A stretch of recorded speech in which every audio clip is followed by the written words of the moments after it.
Shalom kawan-kawan dan Bapak Ibu, bertemu kembali pada sesi ini dan salam sejahtera bagi kita semua. Om Swastiastu, Namo Buddhaya, salam kebajikan, dan mari bersama pada kesempatan ini kita akan melihat beberapa informasi terbaru mengenai Israel dan juga Hamas yang sudah berlangsung lebih dari 3 bulan. Bapak Ibu dan kawan-kawan sekalian, tentu waktu 3 bulan ini bukanlah waktu yang singkat tetapi waktu yang lama, dan itu juga sebabnya saya secara pribadi mengharapkan ya semoga situasinya segera kembali membaik ataupun menjadi kondusif. Dan beberapa waktu belakangan ada beberapa variabel yang akan kita bahas pada kesempatan ini karena sedang ramai ataupun sedang hangat diperbincangkan di ruang publik. Pertama adalah mengenai tekad ataupun komitmen dari pihak Israel sebagaimana disampaikan oleh Perdana Menterinya, yaitu Benyamin Netanyahu, untuk terus melakukan pembalasan kepada Hamas sebagai balasan atas serangan Hamas pada tanggal 7 Oktober 2023 yang lalu itu. Bahkan bukan hanya itu, dalam beberapa kesempatan Netanyahu pun juga kembali menegaskan harapan ataupun target mereka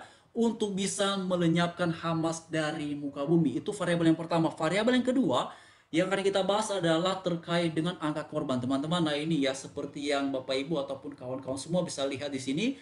Kalau kita ingat beberapa minggu ya, sekitar 3 minggu ataupun 4 minggu yang lalu, angka korban itu kan berada di 21.000 ya.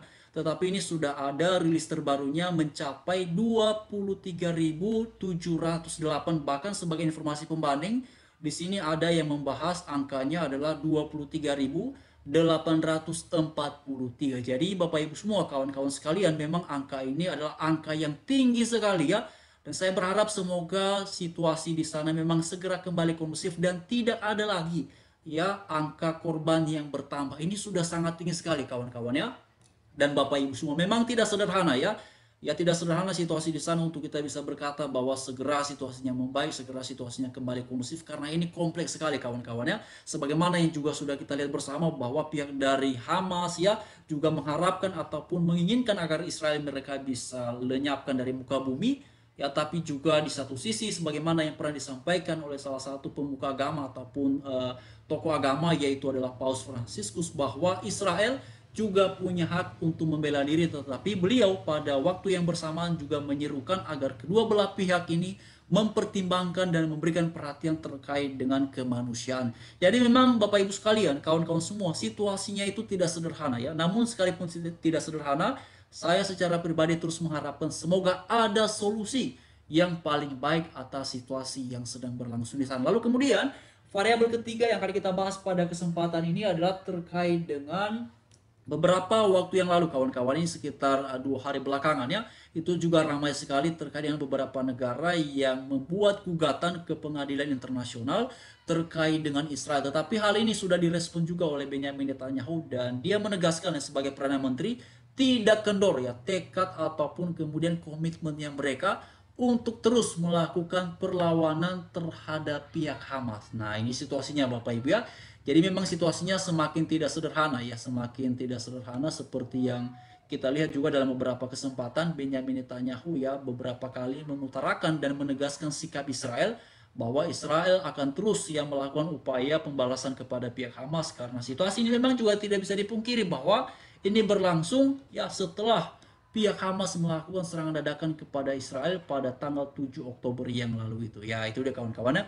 Nah, mari kita lihat di sini ya, ada beberapa dinamika terbarunya. Di sini situasinya katanya semakin meluas kawan-kawan ya. Nah, ini ya semakin meluas di sini seperti yang Bapak Ibu ataupun teman-teman semua bisa lihat ya. Di sini ya.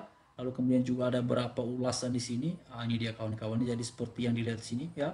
Jadi memang Bapak Ibu semua, lagi-lagi saya mau sampaikan ya secara pribadi, semoga memang situasinya benar-benar kembali kondusif ya.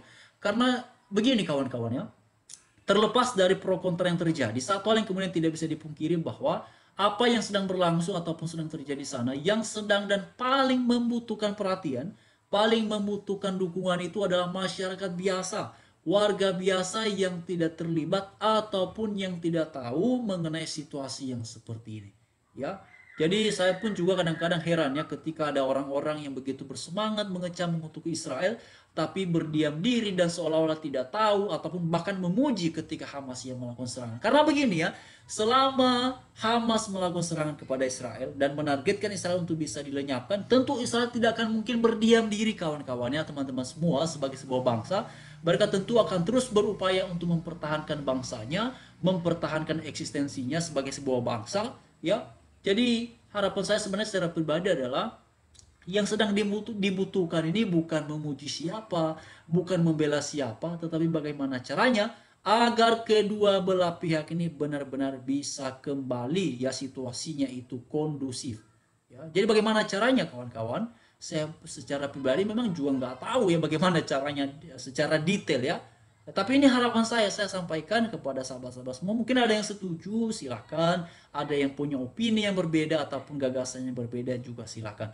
Tapi itulah yang terjadi. Apa yang tadi kita lihat di bagian awal itu adalah mengenai tekad dari Israel. Ya, kalau kita perhatikan beberapa waktu yang lalu pun juga sebagaimana diutarakan ataupun disampaikan oleh Benyamin Netanyahu bahwa mereka menginginkan ya Hamas ini mereka bisa lenyapkan dari muka bumi, bahkan mereka juga menginginkan untuk mengambil alih keamanan di Gaza, Bapak Ibu ya. Tujuannya sebagaimana yang disampaikan oleh Netanyahu adalah agar mengantisipasi ya situasi-situasi yang tidak diharapkan di masa depan, karena mereka belajar ya dari apa yang terjadi ini, dan itu yang kemudian menjadi satu teguran keras kawan-kawannya bagi Israel sendiri ya. Dalam beberapa artikel ataupun dalam beberapa ulasan yang saya lihat itu membahas bahwa memang serangan dari Hamas yang pada tanggal 7 Oktober yang lalu itu adalah satu satu pelajaran penting ya bagi pihak Israel, terutama dalam hal ini untuk mereka bisa lebih lagi meningkatkan ya tingkat pengamatan ataupun kewaspadaan terhadap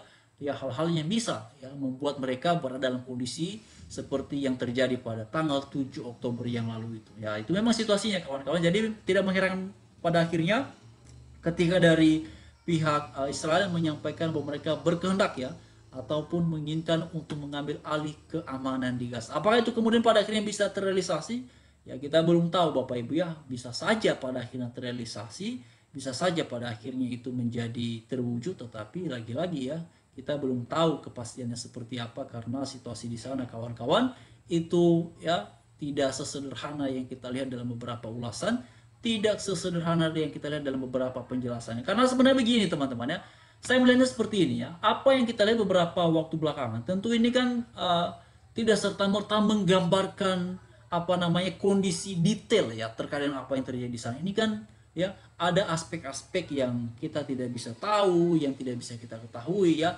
terkait dengan wilayah, terkait dengan politik dan segala macamnya, mengenai apa yang sedang terjadi ataupun sedang berlangsung di sana. Jadi memang tidak sederhana kawan-kawan ya. Tidak sederhana, ini luas sekali. Jadi pada akhirnya saya secara pribadi terus berharap semoga situasi ini benar-benar kembali kondusif ataupun kembali membaik. Demi apa? Demi warga terutama dalam hal ini. Karena wargalah yang paling sedang membutuhkan, wargalah yang paling sedang mengharapkan situasi ini untuk segera kembali membaik, untuk segera kembali menjadi kondusif. Ya entah bagaimana caranya, tapi itulah harapan saya secara pribadi sebagai warga dunia, sebagai warga internasional, mengharapkan ya agar situasi ini kembali membaik, kembali ke situasi yang normal. Jadi silakan berikan respon ataupun tanggapan kawan-kawan, sahabat-sahabat semua di kolom komentar yang sudah tersedia, dan tentu ya mari kita menyampaikan opini dan gagasan dan harapan dengan sebaik-baiknya supaya ini apa yang kita sampaikan juga bisa menginspirasi, bisa mendatangkan manfaat, bisa menjadi berkat bagi sesama kita semua. Silakan Bapak Ibu semua, dan mohon maaf bila ada kata-kata yang salah, mari saling melengkapi di kolom komentar yang sudah tersedia. Dan juga terima kasih kepada sahabat semua yang sudah mendukung channel kita ini, yang sudah senantiasa berbagi berbagi komentar, berbagi tanggapan, ataupun kemudian juga membagikan ini ke media sosial. Terima kasih semuanya, salam sejahtera dan sampai bertemu kembali pada kesempatan berikutnya. Salam sejahtera bagi kita semuanya.